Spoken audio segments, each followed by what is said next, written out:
la oportunidad de Dios. ¿Qué es una crisis? Es una situación grave y decisiva de una persona que pone en peligro el desarrollo de un asunto o un proceso. Voy a hablarles de las crisis como parte 2 de lo que vimos con Jonás. Con Jonás vimos que había una crisis, pero aquí vamos a hablar de otro personaje que manejó la crisis, se manejó de otra manera. Y vamos a Primera de Reyes, por favor, si no tienen Biblia, aquí lo vamos a leer en la pantalla, pero si no, por favor, los de protocolo les llevan una Biblia. Y vamos a ir a Primera de Reyes, capítulo 19. Vamos a estar viendo unos versículos que de pronto la historia, algunos la conocen, pero de aquí podemos extractar una buena enseñanza de lo que significa una crisis, pero esas crisis Dios las utiliza para que sean oportunidades de parte de Él para cambiar muchas cosas. Entonces vamos Primera de Reyes, si alguien de pronto no sabe manejar la Biblia y alguien le va a ayudar. Primera de Reyes 19, 1 y 2. Comencemos con estos dos versículos y dicen lo siguiente. Cuando Acab llegó a su casa, le contó a Jezabel todo lo que Elías. Pensemos primero en Elías, un gran profeta, de los grandes profetas de Israel. Cuando Jesús subió al monte de la transfiguración, 2 hombres estuvieron al lado, Elías y Moisés. Elías era supremamente importante para la cultura hebrea y lo sigue siendo para Israel, bien importante. Elías lo que había hecho, había matado a más de 450 profetas, los había degollado. Ustedes solo imagínense en esa escena dantesca. Le bajó cabeza. ¿Cómo terminó después del día? Cansado. Pero claro, esa es una historia que uno se la imagina y uno dice, uy, Dios mío, esas historias de la Biblia a veces lo ponen a uno. Parecen las de, ¿cómo es que se llama ese que presenta, que tiene película de Solo Sangre? Kiss Bill, ¿cuál? Sí, ese es el que Solo Sangre, uno ve. Yo solo fui a ver una película de esa y uno, sangre. ¿Saben qué pasó ese día que yo fui? Habían matado a un familiar de una persona de aquí y llevó a la suegra. Y después lo lleva a ver esa película. Yo le decía, hermano, ¿la quiere matar o qué? Yo nunca había visto una película de Kill Bill, ¿sí? Terrible, ¿cuántos la han visto? Uno ve sangre, todo. Yo me imaginaba aquí esta escena así, sangre por todo lado. Los degolló, incluso la manera que había matado a todos los profetas. Entonces Jezabel, aquí nos muestra algo tremendo, y es que aparece una mujer en escena. Y entonces esta mujer, esposa de Acab, al rey, Jezabel llega y le manda un mensaje a Elías. ¿Por dónde se lo mandó? No sé cómo se lo mandó, sé que no se lo mandó por WhatsApp, porque no hay WhatsApp. Seguramente no. Que los dioses me hieran e incluso me maten si mañana a esta hora yo no te he matado, así como tú lo mataste a ellos. ¡Pin! Sello. Te voy a matar. ¿Sabe qué entró ahí? Una crisis. Y en primer lugar vamos a aprender lo que Dios nos ayuda a entender con las crisis. Número 1, la crisis es parte de la vida. Entonces, nadie está exento de vivir sin crisis. ¿Crisis cómo? Pequeñas, ¿qué más? Medianas y grandes. Crisis que se producen, en primer lugar, por nosotros, por nuestra desobediencia, por el pecado. Jonás creó una crisis cuando él se va y se escapa. Pero aquí viene otra crisis diferente. Es la crisis producida por terceros, por personas que en un momento están ahí y de pronto, ¿qué es lo que quieren? Hacernos daño. O otra situación. O por Dios. Y voy a citarles una cuando Dios permite que las pruebas y las crisis vengan. Cuando Él le pide a Abraham su hijo Isaac, sacrifícame a tu hijo Isaac. Y claro, para Abraham, ¿cómo fue la cosa? Fue una crisis difícil en ese momento. Él sintió ahí que había una crisis y cómo la iba a enfrentar. y el enemigo, Satanás, toma estas crisis para producir en nosotros cosas. Pero lo primero que nos enseña entonces a esta situación de esta historia es que las crisis son ¿qué? Parte de la vida. ¿Quién lo dijo? Lo dijo Jesús en Juan 16:33, que no se nos vaya a olvidar. Vamos a repetir este versículo en esta versión de traducción, nueva traducción viviente. Vamos a repetirla. Les he dicho todo lo anterior para que en mí tengan paz.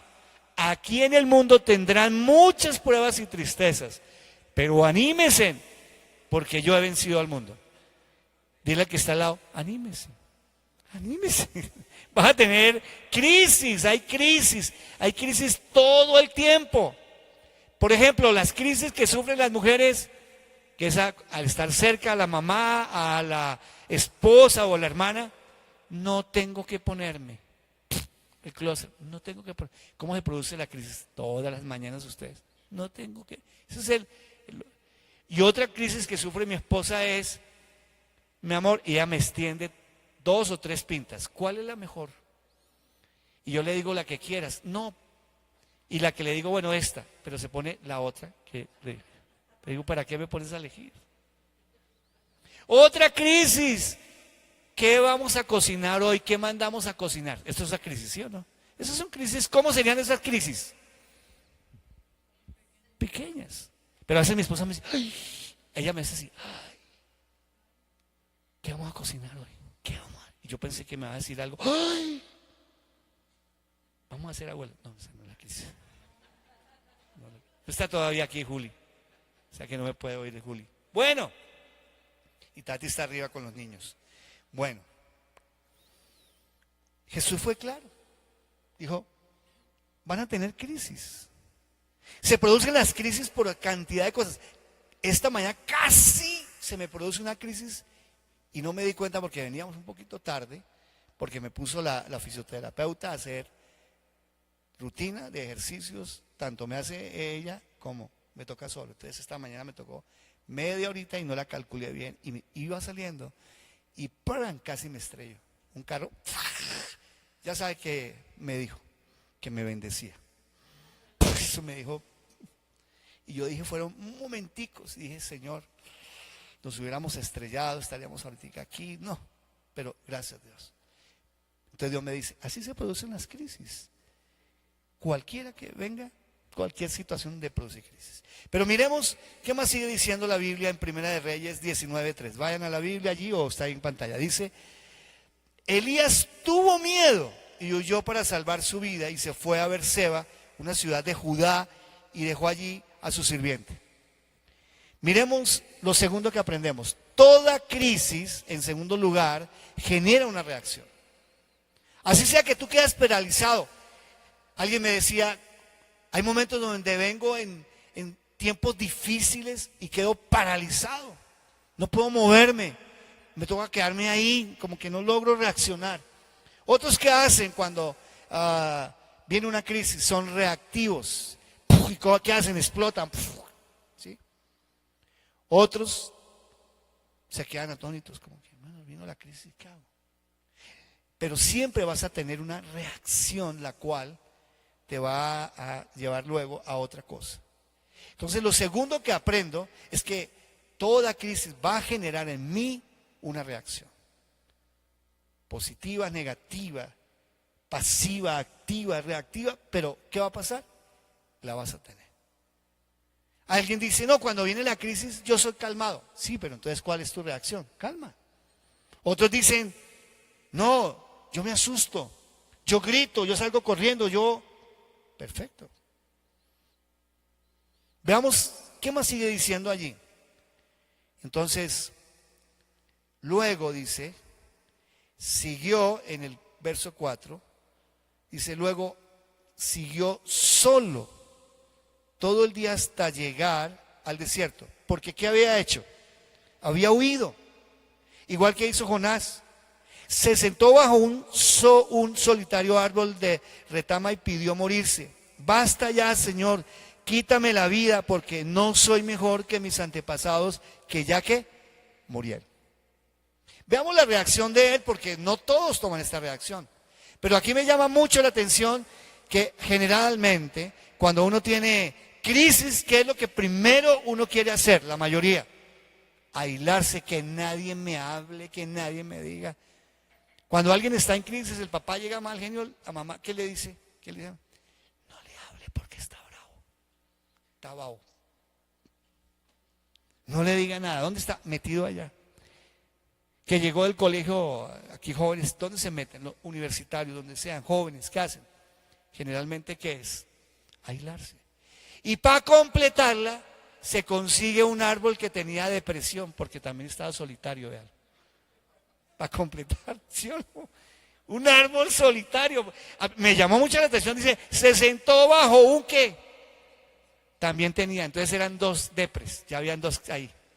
Deprimido y otro que con un árbol deprimido. Se acompañaron. ¿Ah? ¿Qué puede? Entonces, esto me hacía pensar que a veces nosotros no somos sabios. Generalmente nos buscamos a otro peor de vaciado a mí, que está peor que yo. ¿Sí? Y no buscamos a alguien que en un momento dado me saque ese momento.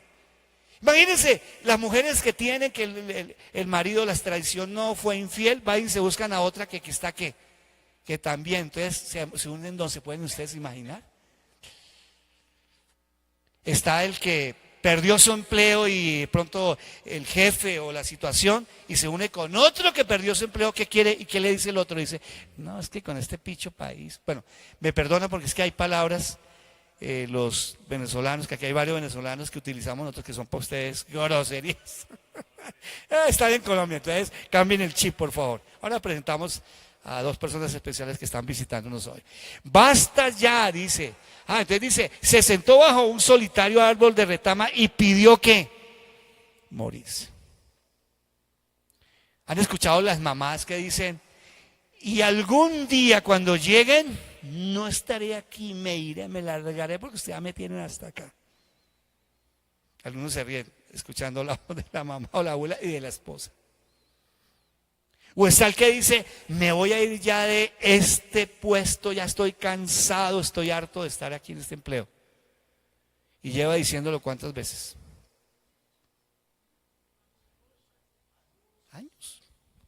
Y uno dice, oiga, usted no viene diciendo hace 15 años que se va de la empresa. Cada vez que entra en crisis, dice estas palabras.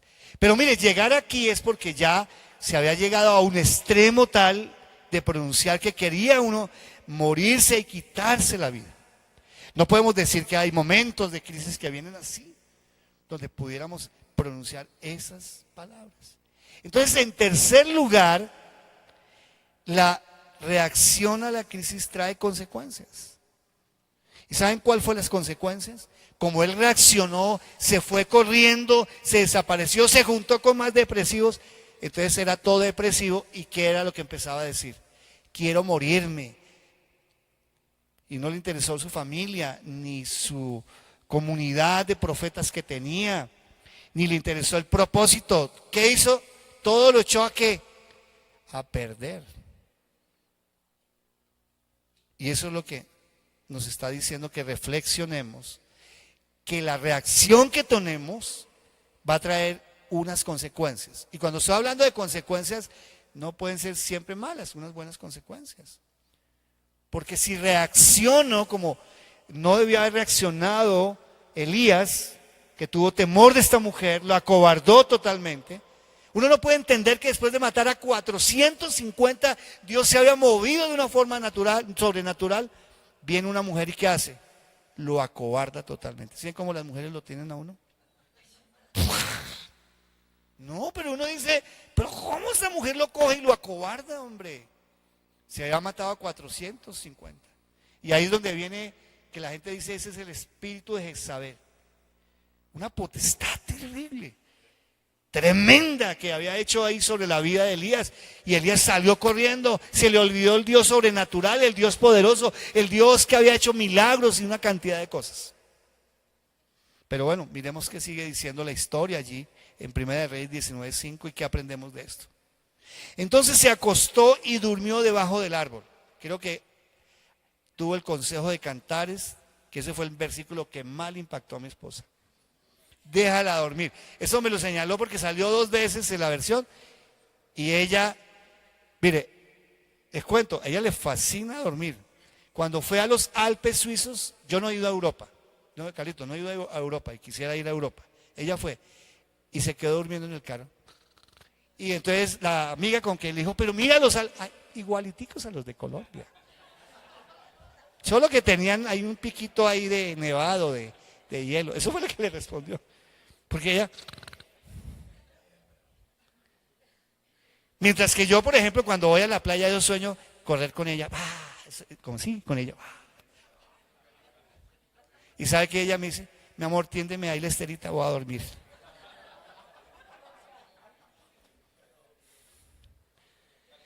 Yo sueño que porque cuando yo voy a la playa me despierto a las 5:30 y ¿sabe qué hago? Sentir la sensación del mar, sin zapatos, uno descalzo y el mar al lado y la esposa corriendo, entonces uno... ¡Wow! Y me dice, mi amor, mañana me dejas dormir. Mi amor, nos levantamos. ¿Qué me va a levantar, mi amor? Venimos a vacaciones. Y ese versículo, cuando lo leyó ahorita en el TCD, me dijo, eso me lo señaló, me dijo, mi amor, mira lo que dice la palabra, hay que cumplirlo. Déjala dormir. Eso le dice el rey Salomón. Bueno, y le dijo que durmiera. Mientras dormía, un ángel le tocó y le dijo, levántate y come. Elías miró a su alrededor y cerca de su cabeza había un poco de pan horneado sobre piedras calientes y un jarro de agua. Así que comió y bebió. Y mi esposa dijo, me va a señalar, y volvió a acostarse. Wow. Volvió a decir otra. Me va a decir, ¿te das cuenta, mi amor? Que no solo es dormir, sino también para que alimentes y para que... Entonces el ángel del Señor le regresó, lo tocó y le dijo, otra vez le dijo, levántate y come. Un poco más de lo contrario, el viaje que tienes por delante será demasiado para ti. Entonces se levantó, comió y bebió, y la comida le dio fuerzas suficientes para viajar durante 40 días y 40 noches hasta llegar al monte de Sinaí, a la montaña de Dios. Hay algo importante en estos versículos. Generalmente no hay que huir para que esto pase. Porque me acuerdo algo que mi esposa hizo cuando vinimos en una crisis, cuando teníamos 5 años de casados. Veníamos en una crisis, ya teníamos nuestros 3 hijos. Y un día en una crisis de esas, se fue en un puente y me dejó los 3 chinitos. Y entonces no me dijo nada, estábamos, claro, mal, las cosas no estaban dando. Éramos líderes de una iglesia, pero no teníamos consejería, la cosa. Y va y me deja mis 3 chinitos. Si ustedes ya saben que es un hombre manejando un niño, 3. Como un ente uno. ¿Dónde están? ¿Cómo es que cocina? ¿Cómo es que hace? No, pero quiero decirle que después de esos 3 chinitos, cuando volvió, estaban más gorditos en esos 3 días. No, cuando se fue a Europa me dejó casi 2 meses. Y claro, yo llegaba y los levantaba como militar, 4 de la mañana, los chinitos andaban en el colegio, llegaban siempre temprano. Y cuando llegaron todos gordos, porque yo, hágale y coya. Pero esos 3 días, cuando ella se fue para la casa de la mamá, huyó. Claro, eso me hizo entender muchas cosas, ¿no? Fueron 3 días que reflexionamos. Bueno, y ella también. Pero el consejo no es huir. Mire, esto él lo hubiera podido hacer. Y generalmente, ¿qué hacemos cuando estamos en crisis? ¿Qué es lo primero que pensamos? Huir, morirnos, una depresión terrible. Pero esto lo podemos vivir no huyendo, que ahí es donde aprendemos este consejo. Y este consejo me dice el número 4, Dios trae descanso en medio de la crisis. Mira, los hermanos venezolanos aquí, yo quiero orar al final por ellos porque hay varios. Está adelantando nuestro director para Venezuela y de evangelismo para Venezuela, están aquí visitándonos. Los dejó a Bianca, no sé por qué. Y están desde ayer, iban para Cúcuta y hasta ahora los dejaron un día completico casi, ¿no? Aquí. Pero bueno, los tenemos y es un buen tiempo. Ahora nos van a dar un saludo bien lindo. Dios trae descanso en medio de las crisis. Ellos tienen una crisis tremenda. tanto los que están allá como los que han ido a varios lugares del mundo. Entonces el Señor les está mostrando algo, nos está mostrando algo. No necesariamente tengo que huir para sentir el descanso de Dios en el lugar donde yo esté. A veces decimos, si yo me separo realmente de la crisis conyugal que estoy, la verdad, voy a descansar. No. Número 2, el hijo que está cansado en casa porque tiene problemas, ve y dice, si yo viviera en otro lado, yo escapara, yo sacara de pronto algo independiente, yo creo que me iría mejor. No necesariamente. Si yo cambiara de puesto, me iría mejor. ¿Saben? Dianita, ahí donde ven la barranquillera, no está ahorita, la que presentó.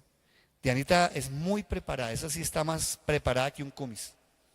Tiene maestría, tiene una serie de cosas, habla perfecto el inglés, estaba trabajando para una empresa norteamericana que hablaba solo inglés. Y ella, desde que vino aquí a la iglesia, hace unos 2 años y medio que llegó acá, siempre me decía, pastor, estoy cansada, yo quiero cambiar. Y como artesana, con el respeto, entonces estaba aburrida.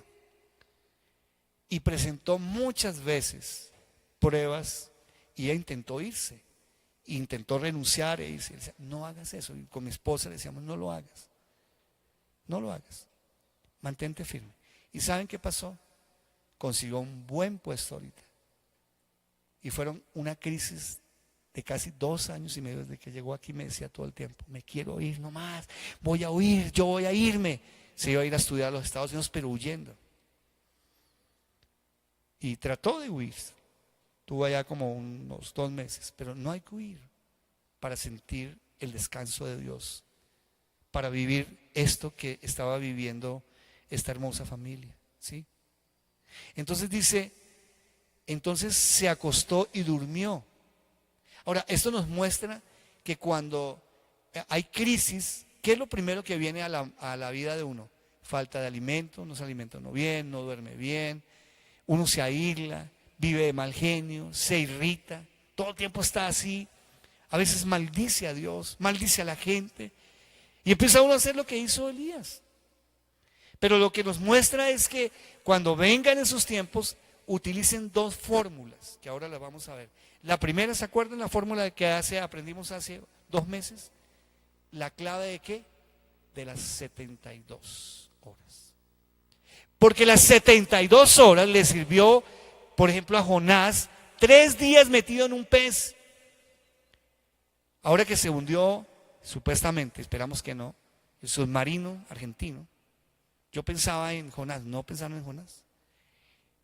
¿Tenía aire en ese gran pez? No, si esa vaina cerrado allá y se ahogaba, no. Dios lo hizo sobrevivir, el Espíritu Santo sobrevivió Jonás. Sobrevivió a ese olor apestoso de pescado que había ahí y de todos los jugos gástricos que le caían al pobre ahí. Sobrevivió al agua que entraba ahí al gran pez. Miren todo lo que sobrevivió Jonás a una crisis. No hay necesidad de llegar al gran pez ni llegar a este monte para que haya descanso de Dios en tu vida, en mi vida. No hay necesidad, si Dios no te mueve, no hay necesidad de hacerlo. Y le hablo a mis hermanos venezolanos que descansen, si Dios los trajo acá, descansen en Dios, descansen en medio de la crisis que todos los días ustedes escuchan allá. Dice Salmo 21:2. El salmista entiende esto en el Antiguo Testamento. Claro, porque yo no puedo entender muchas cosas aquí que me está diciendo. Dice, que el Señor responda a tu clamor en tiempos de ¿qué? Dificultad. Que Él te responda cuando vengan las crisis, que yo le pueda poner en oración mi vida, en mi tiempo devocional diario, yo pueda ahí decirle que el nombre del Dios de Jacob te proteja de todo mal, que te envíe ayuda desde el santuario y te fortalezca desde ¿qué? Desde Jerusalén. ¿Cómo llegó ese pan y cómo llegó esa comida en un momento dado ahí a la vida de Elías? ¿Saben cómo llegó? De una manera como sobrenatural. ¿Cómo va a venir el descanso? ¿Cómo va a venir la paz? ¿Cómo va a venir la revelación? ¿Cómo va a venir ese tiempo en esos espacios tan difíciles de crisis? Viene de una forma sobrenatural. ¿Cómo lo tradujo Jesús para entender? Porque uno dice, desde Jerusalén, bueno, que me mande esos judíos un par de dolaritos, ¿cierto? Diría uno. No, en este sentido figurado para nosotros, la Jerusalén que es como el estado espiritual y que luego vamos a llegar a esa nueva Jerusalén, ese nuevo cielo, describe una Jerusalén de paz, de esperanza. ¿Sabe cómo lo tradujo Jesús? Jesús lo tradujo este Salmo 21 al 2 en Mateo 11, 28. Estos pasajes están en varias versiones, en varios evangelios. Dice, luego Jesús dijo, vengan a mí los que ¿qué? Los que están cansados, o sea, en crisis, llevados en la olla, en la inmunda, y llevan cargas pesadas, y yo ¿qué haré? Les daré ¿qué? Descanso. Porque claro, tomamos el Salmo 20 y no entendemos cómo así que llegará a Jerusalén, que Jacob, bueno, estaba hablándole de las promesas dadas en el Antiguo Testamento. Que esas promesas fueron recuperadas en Cristo Jesús, dice en Gálatas 3, que fueron recuperadas para nosotros, todas las promesas que fueron dadas a Esaú, a Jacob, a todos estos hombres del Antiguo Testamento, a Abraham. Entonces dice, y yo les daré ¿qué? Descanso. El descanso es importante. Por eso tómense las 72 horas inicialmente. Si tu cónyuge viene y te pronuncia cuando hay esas peleas conyugales y ya, y entonces venga, todos armados. Y entonces, ya, el divorcio. Ponga como quiera la cosa, pague usted el abogado entonces. No sea reactivo, estamos dando el consejo. O cuando venga alguien y me voy ya.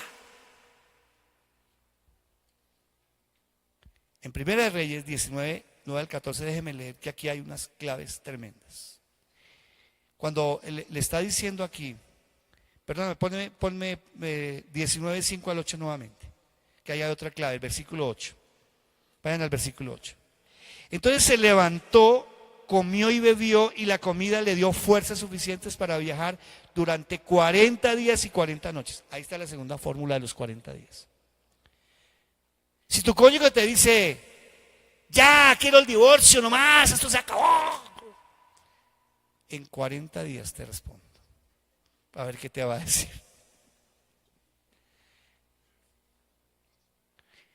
No, los 40 días son claves. Escúcheme, los primeros 3 días, esas 72 horas, como quedó allí el pez, porque representan los 3 días que Jesús estuvo sepultado y luego hubo la resurrección.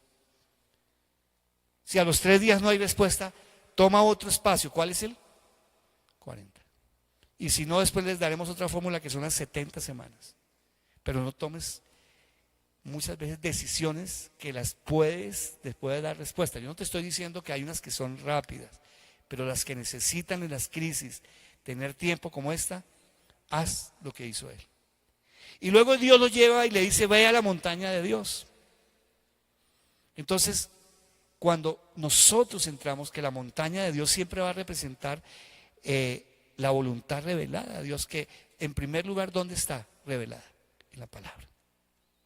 Por eso el TC del tiempo de Dios, tiempo con Dios diario, debe estar ahí. Que la palabra sea la primera que me hable, después me hablará el Espíritu Santo y luego yo le hablaré a él. Pero ese tiempo es importante, entonces lo dirige a una montaña. La montaña fue donde Moisés recibió los 10 mandamientos. Las montañas de Dios siempre representan presencia, revelación de Dios, cercanía a Dios. Entonces le recuerda y le dice, ve a la montaña, porque ahí vas a encontrar descanso.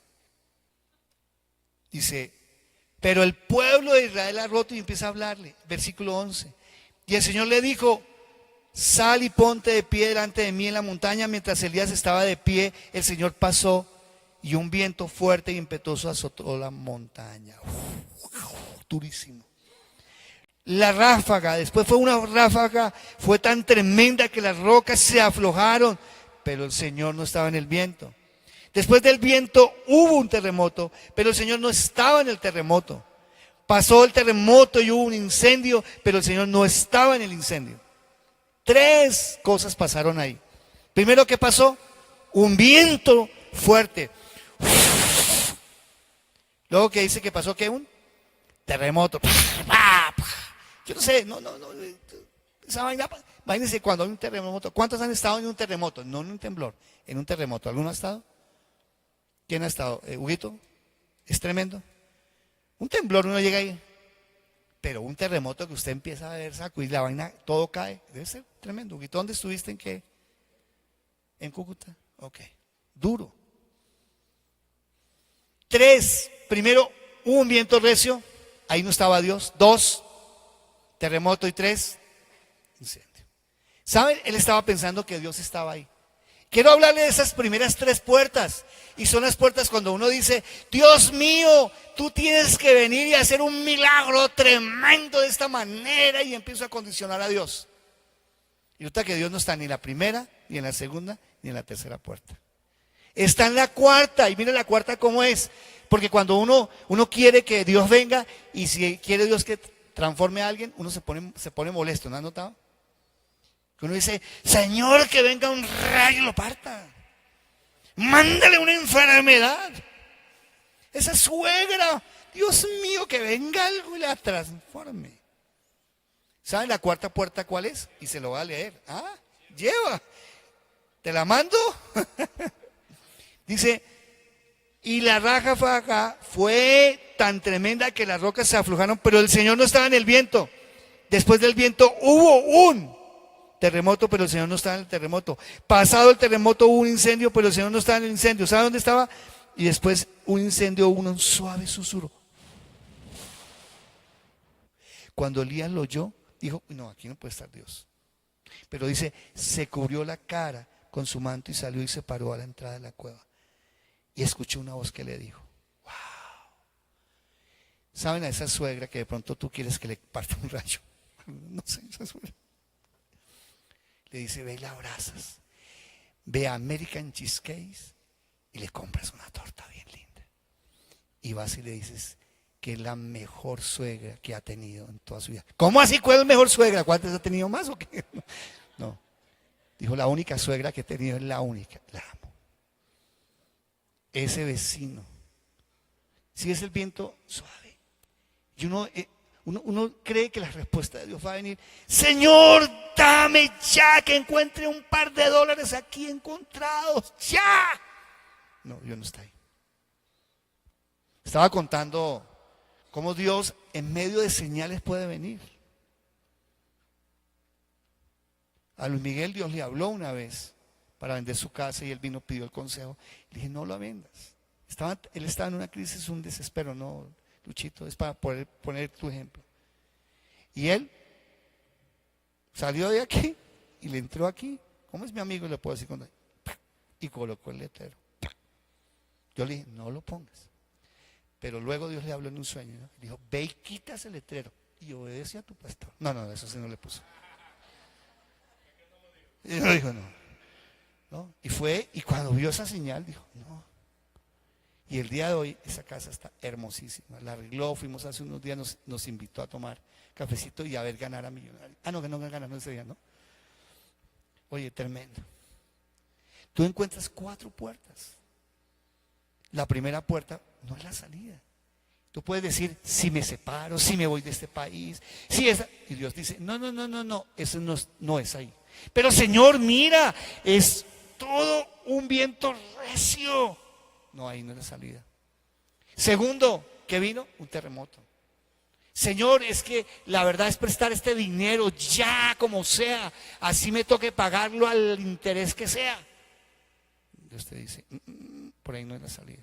Pero mira, es que ya me lo prestan, no importa que te lo presten. Tercero, ¿saben cuál es la otra? Vino un incendio. Y entonces, ¿qué puede representar eso para ti? Otra salida que es la equivocada. Si yo me voy, si yo huyo, si yo ya no estoy acá, entonces creo que va a ser más fácil. ¿Saben? Cuando tuvimos nuestra crisis conyugal, mi esposa todo el tiempo cuando nosotros discutíamos era, tú ya sabes la respuesta, porque claro, la respuesta era, ya no me la repetía, divorcio, separación, no hay más, ya estás cansado, ya se va todo. Y un día le dije, amor, por favor, no resolvamos los problemas de esa manera. Cuando hayan problemas conyugales duros, aplica las primeras 72 horas, la fórmula 72. Y luego si puedes la de 40. Y luego te enseñaré la otra de las 70 semanas. Porque hay a largo plazo decisiones que hay que tomar. Hay unas que son así. Pero Elías dice que salió y volvió a responder, he servido. ¿Con quién debo ir a quejarme? Te pregunto. A veces nos quejamos con el que menos, lo que hizo Elías. Cogió el arbolito y empezó, el arbolito le iba a dar solución, solitario. Oh árbol hermoso, árbol que estás aquí, tú también que eres solitario, ni un pajarito se para en tus ramas. Oh árbol, no, él no le iba a escuchar. Pero aquí sí se estaba quejando ¿con quién? Con el que hay que ir a quejarse. Señor, clamo a ti. ¿Qué hizo Jesús cuando estaba en los momentos de desespero antes de ir a la cruz? Dice que fue al huerto y ¿qué hizo? Lloró. Señor, por favor, ayúdame. Y dice que sus gotas parecían que como sangre, gotas de sangre. Fue al correcto. Y a veces nosotros nos vamos a quejar al que menos es. Por ejemplo, en un matrimonio, cuando uno va, o en una relación a veces de padre e hijo, de amigos, y salen peleando, cada uno da su versión. Aquí a Dios le está diciendo, sí, Elías, tienes toda la razón. Pues quéjate. Le vuelve y le dice otra vez, por tercera vez, he servido con gran celo al Dios Todopoderoso, pero el pueblo de Israel ha roto tu pacto. Claro, él tenía celo del Señor. Derribó sus altares y mató a cada uno de los profetas. Pero esa mujer terrible, con ese espíritu Jezabel, la mujer vino a asustarme. Yo soy el único que queda con vida y ahora me buscan para matarme a mí también. La pregunta es, ¿fue el correcto? Cuando tú tengas crisis, quéjate a Él, porque a veces nos quejamos con el que menos. ¿Sí? Yo me acuerdo una vez que vino alguien y vino donde el pastor, le dijo, pastor, la verdad es que yo me quiero quitar la vida y me voy a suicidar. Y dijo, somos dos. Mi amigo Ever me contó una película, de pronto alguno la ha visto, que vio una película y me dice que en la película la trama es que alguien llega a suicidarse y se va a suicidar y le llega otro y se sientan al lado. ¿Y tú qué vas a hacer? No, es que me va a quitar la vida. Ah, yo también. Después llega un tercero. ¿Qué haces aquí? Es que me van a ir. ¿También te vas a ir a quitar la vida? Sí, yo también vengo aquí. Y fueron 4. No sé si la han visto esa película. Me la recomendó. Le dije, mira, y los 4 hacen un pacto que no se quiten toda la vida, sino que dentro de un mes. La verdad no le pregunté qué pasó después. Pero me llamó la atención cuando va y le dice que 4 se reunieron ahí y 4 se iban a quitar la vida. La verdad no sé qué pasó, pero sí guardaron el pacto. Sí. Imagínense. Pero el Señor no le iba a decir, sí, Elías, esa mujer le va a quitar la vida. ¿Sabe qué? Córtese el cuello antes de que venga, hermano, o tómese un ácido, haga lo que sea, antes de que esa mujer le quite la vida. No le dijo eso. ¿Sabe qué hace Dios? Dios se manifiesta en quinto lugar en la crisis por medio de señales. Espera la señal de Dios.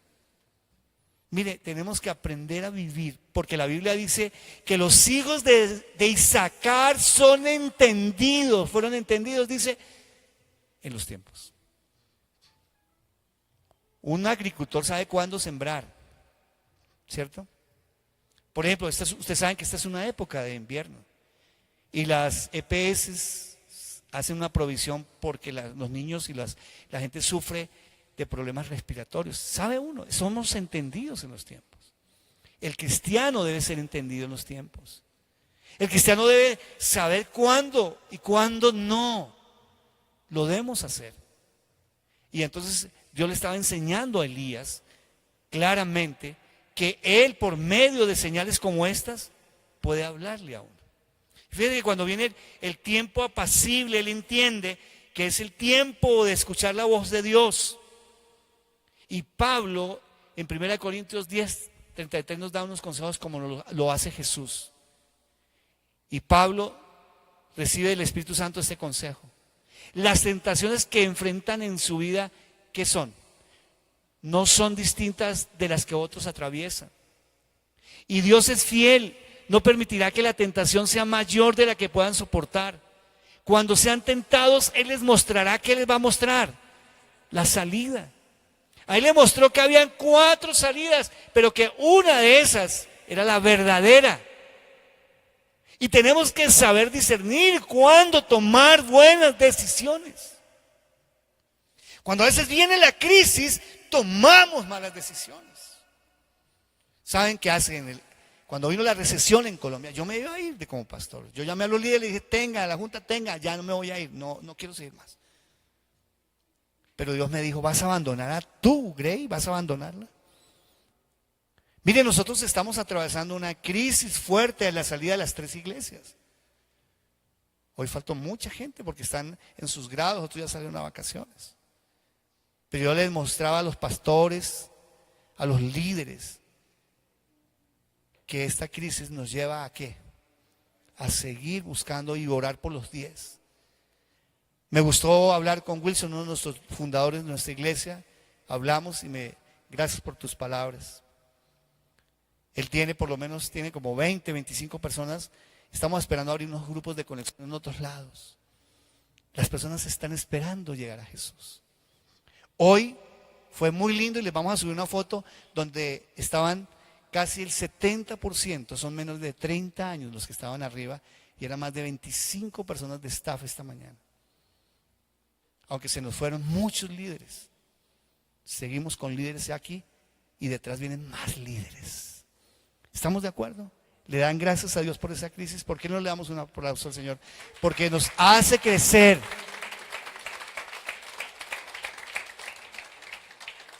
Bendecimos a Hechos 29, a gente con propósito, y a Fontanar, que le vamos a llamar Fontanar, a la que es Ronda del Río. Ya después les explicaré por qué. Esta semana estábamos con Hugo y Lili, que han sido gestores de ese lugar, proyectándonos, ¿no? Hay personas allá esperando de Jesús. Ya se está ganando personas en Fontanar. Fontanar es otro tipo de trabajo a estas 2 iglesias, porque es otra condición social. Jesús no nos va a dejar, el Espíritu Santo no va a dejar que las crisis no las podamos pasar. Las tentaciones nunca van a dejar de venir.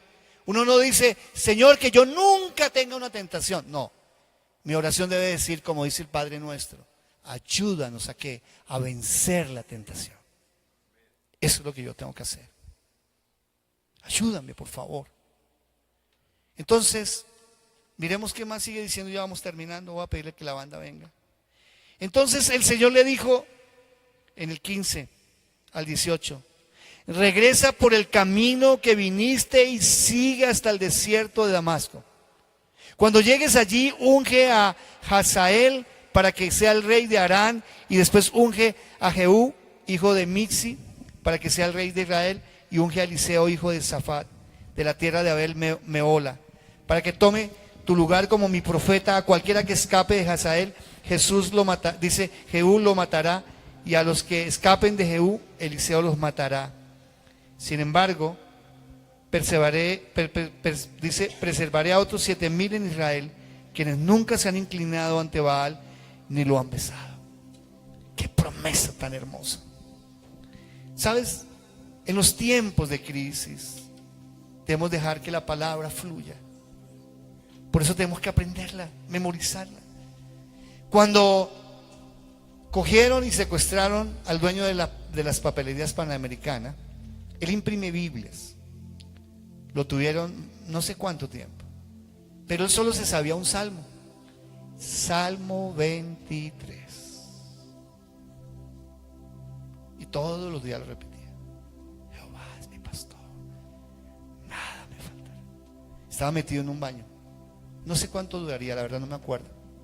¿Y saben qué pasó con él? Dice que ese salmo lo mantuvo vivo por mucho tiempo. Aquí estaba recibiendo la promesa de la palabra. Elías, la palabra nutre, levanta, sana, restituye, cambia, transforma, perdona. Esa es la palabra. Ese es mi Cristo resucitado.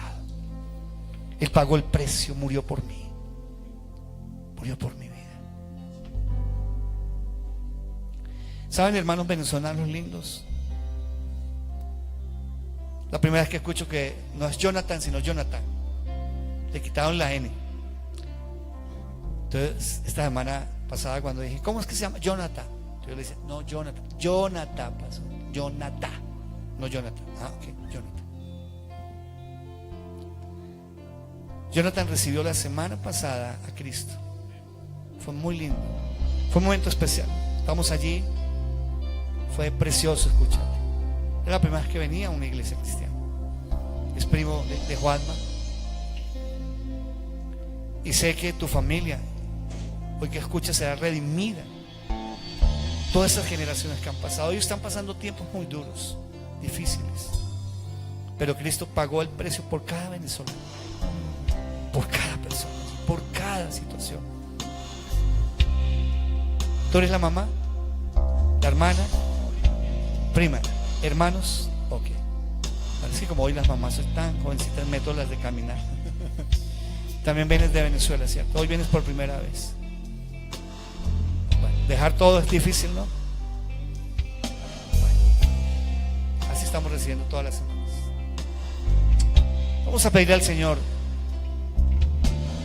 que así como Elías, y en sexto lugar, cuando dice acá, debo dejar que una crisis, escúcheme, debo dejar que una crisis me lleve nuevamente al propósito de Dios.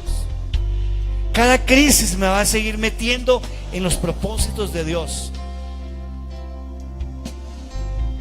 Jonás, ahora que estamos leyendo Jonás, él no se dejó meter, sino se salió. Elías, una mujer lo sacó del propósito. A ti te puede sacar alguien del propósito de Dios por una mala relación. Te puede sacar un ser querido, aún tu cónyuge mismo, tus padres, un hermano, un amigo, aún un ministro. Te puede sacar del propósito de Dios. Personas que de pronto creas que no. Y aquí Elías, esta crisis, cuando él permitió y descansó en él, él le dio nuevamente la palabra, le dijo, ahora vas a hacer esto, ahora vas a seguir correcto. Hubo una crisis en tu vida, pero ahora vas a estar nuevamente en el propósito mío. Y eso era lo que en el libro de Salmos 138:8, quiero que conmigo lo leamos juntos al tiempo. Dice, leámoslo: el Señor llevará a cabo los planes que tiene para mi vida, pues tu fiel amor, oh Señor, permanece para siempre. No me abandones, porque tú me creaste. Esos son los propósitos. El pecado me puede llevar a salir del propósito de Dios. Una crisis de pecado me puede llevar a una tentación que esté teniendo, una que he caído. Me puede llevar el huir muchas veces de los propósitos de Dios, como pasó con Jonás. Otras personas me pueden llevar a huir a una crisis que Dios produzca, deje y la permita, como la de Abraham. Puede sacarme del propósito si no la sé vivir. No hay necesidad que huyas. Vive la crisis en el lugar que Dios quiere. Hace unos días les estaba hablando que Moisés, cuando fue mandado a sacar el pueblo de Israel, él dijo: Señor, no me dejes. Si tú no vas conmigo, yo no iré. Y dile siempre: Señor, cuando venga la crisis, quiero estar ahí.